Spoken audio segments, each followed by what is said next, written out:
Growing churches and declining churches handle their facilities differently. Let's talk about it on the Church Revitalization Podcast. Hello, and welcome to the Church Revitalization Podcast, brought to you by the Malphurs Group team, where each week we tackle important, actionable topics to help churches thrive. And now, here's your hosts, Scott Ball and A.J. Mathieu. Welcome to the Church Revitalization Podcast. My name is Scott Ball. I'm joined by my friend and co-host, A.J. Mathieu. Ooh, the dramatic delay. That's me.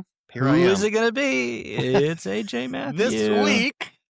Okay, yeah. So today we're going to be talking about facility issues and things that, like growing churches, they got it handled. And churches that are maybe plateaued or declining, these are maybe some facility mistakes. And a couple of them are going to maybe be things that might not be on your radar. One of them is going to be totally on your radar, and maybe a couple of them less on your radar. So that's the hook. That's I like that. Yeah, I think it's a good way of putting it. Yeah. All right. One of these you're going to have totally already guessed, and then the other couple things. But before we get into that, Healthy Churches Toolkit. People should subscribe to that. You run the pitch this time. It's always me. Well, I was going to say there's some direct resources in there that will align well with this episode, including some guides to help take a check of what's going on physically. What do we see in our church? We got some guides that can help a team look at things from a guest's perspective, a little fresh set of eyes on things. Yes. So you could get a 7-day free trial at healthychurchestoolkit.com and be able to download that resource and then cancel your subscription. Oh, what is wrong with you? This is why we don't let you run the ad. Nobody's going to want to do that. Then. Yeah, you're going to get in there. You're going to go, oh, wow. Okay, we found the resource that AJ was talking about. Yeah. But look at resources. All this. There's actually multiple That's resources. True. It's like, and, for your subscription, there's one resource. It's about doing an evaluation of your church. Yeah. There's several in there for some facility evaluations. But okay, so go to healthychurchestoolkit.com, sign up free for 7 days. Let's set this up. We're not talking about renovations or capital campaigns. We're talking about just an approach or a philosophy of how we leverage our facility as a resource for growth and impact. So what do growing churches do differently? How do they view their facility and leverage their facility in ways that maybe declining churches are not doing that? Yeah. And so we're gonna talk about kind of three specific things that healthy growing churches do with their facility. Yeah, let's get into it. The first thing that they do is they treat it as an element of first impression and not a container that holds something that we do on Sunday. And these are vastly different perspectives or philosophies on our building. The one view is this is a ministry tool. It's a mission tool. And the other one is it's an unfortunate expense that every church has to deal with. We want you thinking about your facility as a way. This is a place that we generate missionaries from. This is a place that we develop relationships at. This is a place that we welcome in strangers and make them feel like they're a part of the family. This is a place where people connect with the living God in significant ways that become life-changing for them. This is a place that, our children are introduced to Jesus and sets them on an entirely new trajectory. You see where I'm going with this, Scott? You see where I'm going with this? Yeah. I mean, you really, a healthy growing church is properly leveraging their facility for first impression. So they don't just wait till something breaks to go, I guess we need to deal with that. They don't wait to hear, oh gosh, I didn't know a guest was confused about how to find the bathroom. They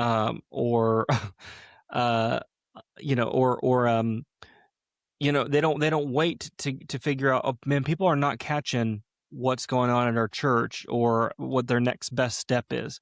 A healthy church looks at the sort of the canvas of their facility and goes, is it clear to somebody how they get connected here? Not just connected in the sense of add a number to our roster, but how someone can get connected in discipleship. And so is everything moving people forward and towards, and beyond that, is the facility itself, when someone steps in to our worship center, are they experiencing, are they engaging in worship the way that we want them to, or are they distracted by smells or by things that are falling apart or whatever? And different people have different philosophies on this. There are a lot of people that they walk into a facility and our worship center, and it's a black box, and that's the way that the church wants it, because they go, hey, we want to eliminate all distractions and everything's eyes up front on the worship and then on the teaching. Others would say, we want people's eyes to go up. So when you walk into this space, it's a tall ceiling and it's ornate, kind of more like maybe a traditional church might be, or maybe it's kind of it's a white box. You walk in, it's bright and it's white. I'm not saying any one of those is right or wrong, but it should align with your philosophy and your approach and your theological convictions. So when someone walks into your facility, do they feel what you want them to feel? Are they focusing on what you want them to focus on? Do they see what you want them to see? And all of that might sound like a show to you, but it's, if you recognize that the facility is a tool that we can leverage for a discipleship process, there's a genuine question of whether or not you're doing that, or if it's just a thing that exists to you that you haven't put any intention into what people see, think, feel, smell when they interact with your facility. Yeah, for sure. Yeah. If you're just if you're counting on, Jesus will make them overlook that. I think, Jesus is like, don't put this on me. I mean, this place looks awful. Right. So you need to be hospitable, right? I mean, we need to be prepared for people. We want to portray things in a good way. So yes, I like that. And that was an easy one. That's the one we would assume that you would have guessed it. Yeah, you guessed it. You're like, I know they're going to say something about first impressions, and you got it. We have full episodes on first impressions, so we'll leave it at that. All right, but our second point, let's talk about this. Okay. I don't know, maybe we've done an episode on this before, but it's been a while. Yeah, healthy growing churches, they use their facility during the week, not just on Sunday. And spoiler here, we're not just talking about, we do a Wednesday prayer meeting as well. No, that's not what we're talking about.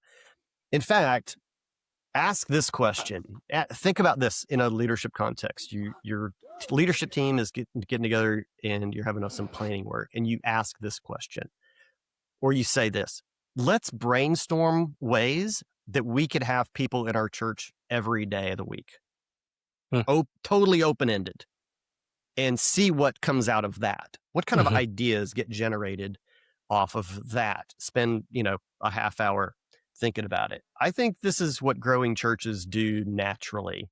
And you can't say Bible study more than once. We'll have a Monday Bible study, a Tuesday Bible study. That's right. Yeah. It doesn't even mean I'm not saying what ministries can we develop internally to utilize our church. That's a good, so that we can fill up everybody's calendar. That's not what I'm saying either. So what partnerships could we develop in which other people are just using our building that works well? What now? Some of these might be a ministry. I mean, do we need to offer English as a second language here? Do we need to offer study programs for, I don't know, all age groups, or maybe college or something? I mean, totally outside the box thinking. Because, and I think there's probably some people that go, well, if it's not us doing ministry, that's what our building for. That's what we're paying for it. That was a good, a crotchety old guy. Persona. I've met those guys. It doesn't have to be that guy, but it could be others. But no, you know what? Even if we were partnering with others, whether it was a paid thing, they were renting space, or it was something that we were gifting to them, that's all relationship building. That's people walking into your church that who knows what they're there for? I mean, you want it to be some kind of a thing that is not like counter to your beliefs, Sure, and right. but something that is a good partnership. But there might be people that has nothing to do with a church thing that are coming into your facility weekly then. Yeah. And go back to point one that we just talked about. I would hope that even on a non-Sunday, somebody walks into your church, the things that they would take in passively would lead them to have some kind of a picture about what you value, what you're about. And perhaps it would be an inviting space, even when no one there is there to invite them into something that has to do with your church. I think these things work together. Yeah, I'm afraid that some people will hear this point and go, well, okay, if I were a mega church, or I had a lot of classroom space, or this or that, then I could. And I just want to say, it doesn't matter what kind of facility you have. You could build a strategy around the facility that you have. Mm-hmm. So if your facility doesn't have a lot of classroom space, or your facility isn't really big, or whatever, well, what could you do with what you do have is the question. Audit your facility calendar. What percentage of usable hours is your building actually in use? And, if it's under 30%, you likely have some significant untapped potential for community engagement. There are things you could be doing that you're not doing, whether that be adding a counseling center or ESL, like you said, AJ, or maybe leveraging certain spaces for co-working, if that makes sense. After school program, inviting some group to run an after school program, or building one yourself. There are all kinds of things you could potentially be doing that you're not doing, and that don't require you to have this massive budget, or for you to program it or staff it or figure it out. But growing churches view their facility as a 7-day-a-week asset, and not something that only gets used on Sundays and Wednesdays. Yeah. In the old days, the schoolhouse and the church was the same building, right? That's true. Yeah. That's true. That was getting utilized. That made sense. It did make sense. Yeah. We have a whole episode in the past. Maybe I'm putting this on you, AJ, because this is part of your job. But maybe finding, I think we have a couple episodes on like third spaces and the church, and so maybe we could link those. I usually, at the bottom of our weekly articles that you get at malphursgroup.com, the companion articles to our episodes, I've usually got some links in there of some similar things to check out. So I will try to find the ones that you're thinking of and make sure those are in there. Thank you. Okay. Thank you. All right. Our third point, growing churches let their space reflect their priorities, not their history. Ouch. Say that again for the people in the back. We are forward thinking in the growing healthy church, and our facility reflects that. It is not a museum to the past. Okay. Said it the same thing 2 different ways there on the fly. Yeah. Boy, there's a lot of churches, and we're talking, the plateaued, the declining churches that you walk in there, and the first impression that you get is it's a museum space. It looks like what the past used to be, but it's beyond even the visual. It's in the practical and the use. I mean, the once thriving Sunday school class in the biggest room, in the biggest classroom space, now has 7 people in it, because it's never been looked at in decades, and it's just shrunk along with the rest of the church. And we've just never talked about, well, what's the best use of our space? If we're going to build something new, and I've seen some churches actually really tackle this head on and do really well. Yeah. They did look at this stuff and they said, we want to build a better and a growing children's ministry space. And they reallocated room space for that. Yep. And shuffled things around, even when you've got maybe a limited number of rooms that are available. Kicked out some of the Sunday school classes. Yeah. That's right. And like we need this. We're building for the future now. We're not maintaining something from the past. So that takes some intentional leadership, some real planning, and then speaking to the vision of the church to bring people along into those kinds of decisions. That's not something that you just pull the plug on somebody one day and expect to maintain a healthy relationship with them. So that takes some planning, and it takes some careful conversations and projecting a future vision to break out of this. And it's so easy. I think this is one of those slow decline things, just nothing just ever changed over a long period of time. And, but it can change, and it needs to. The first church I worked at on staff, the facility wasn't very big. I mean, it wasn't an enormous church anyway. And it's a limited number of rooms, right? But as you went up the steps, like there was an entrance that went straight into the narthex and the worship center, and then there was also a sort of a side entrance that you could go up or down, like down to the basement or up to the main level. And when you came in the side entrance and you went up, the first door on the right is going to be the office. But the first door on the left, so the first thing that you see when you come in was the ladies' parlor. Oh, yes. I love a good parlor. Yeah. And I was like, it's for the ladies. Like, I don't think I can go in there. I did peek in there a couple of times. I worked there for 3 years and peeked in there a couple of times when no one else was in the building, just to kind of see like what's happening. And it was very dainty. Very dainty. And had some lace, some doilies. Doily. Yeah. Some lamps and some heavily upholstered furniture items. Yeah. And it was pretty big. Like, again, relative to the size of this entire facility, it was pretty substantial. I don't have a point to this other than to go, I just don't know, like, when space is at a premium, is the ladies' parlor? Yeah. Having any kind of a parlor, really, if you're using the word parlor, that's probably not the best, most effective use of the space. Envision the late 20s couple with their 3-year-old that they drop off, or they walk in and the lady says, take Junior over there to children's ministry, please, husband. I'm heading to the ladies' parlor. Ladies' parlor. Yeah.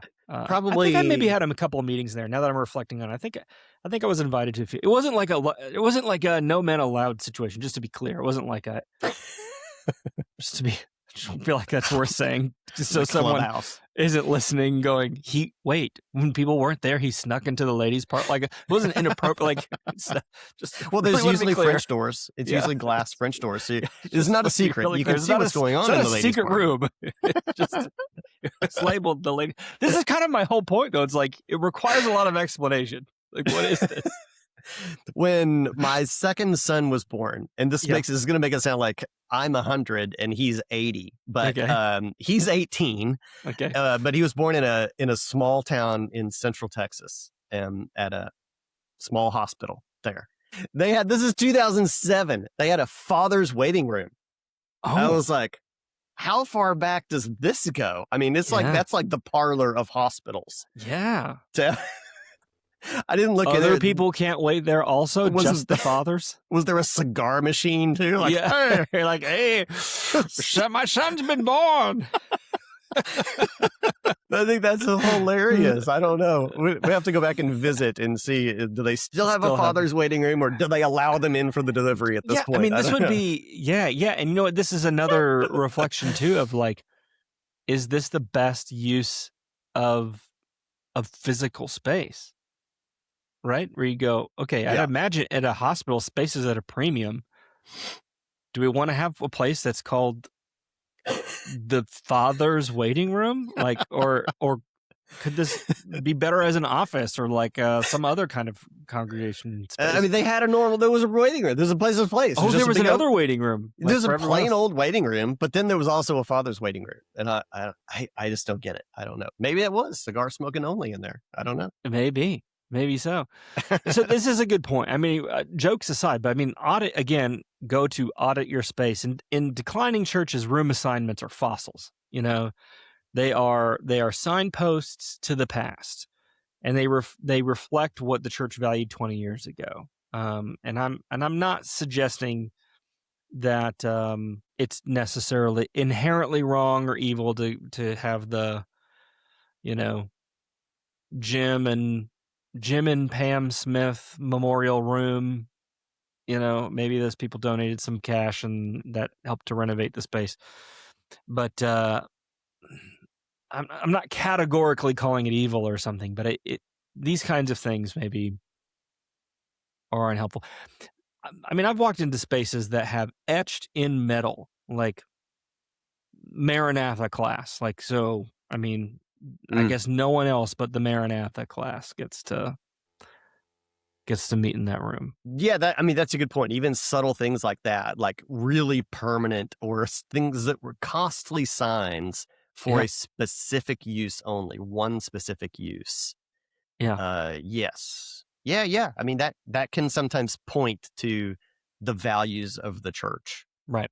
And a lack of future vision, a lack of a culture of constantly seeking, the right way to do ministry to achieve mission goals. Well, and I think it can like wrongly inform the people of that space to go, well, this is our classroom. Yeah. Not like this is the room where our class meets, but this is our classroom. And our class couldn't meet if it weren't in this room, or whatever. Like all those things are kind of unhealthy signs, that protective approach to the space. So, map your space against your ministry priorities. If we were starting fresh and you just, you pretend you were inheriting this building, like it's not your building, you've moved. Some old church moved out and now you're moving in. How would you use the rooms now? That's tied to the point too, like, are we leveraging the space the way that we want to, but also, throughout the week rather, but also how would we use this space on Sundays? And you might move the children's ministry to make it. I was at a church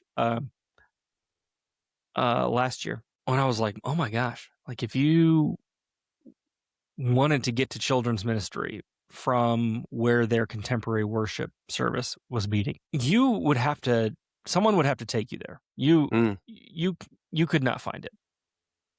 It made no sense how far away it was. Someone would need to give you a map or personally guide you. Yeah. And it's not that there weren't other classroom spaces nearby. It's that those are being used by other people who, and it's like, does this make sense? Like, why are we doing this? Yeah. And it's because, and the children's ministry is exploding. They don't fit in the small rooms they've been allocated. These other ones are closer and not full. And that just doesn't make any sense. Yeah. Yeah, that's a recipe for change right there. We got to do something different. Exactly. Yep. Yeah. Okay. All right. So there you go. Growing churches versus declining churches and how they use their spaces. They are prepared and ready to be hospitable and welcome guests. They are leveraging it for relationship building by making it available throughout the week. And it is reflecting a future vision and the current needs of doing ministry and not just a reflection of the past. So take a look at your facility, check out the Healthy Churches Toolkit so you can download our checklists that can help you with that. And, a lot of this really is going to tie back into strategic planning in the church as well. If we're not ready for the future and planning for it, then we need to do that and then have our facility reflect it. And you can go through the training that we have in our strategic envisioning process, or even better yet, connect with us and work with one of our certified guides available to you all over the US and in various places around the world also. I'd love to have that conversation with you. So thanks for being with us. We hope that this has been helpful. We'll see you again next week.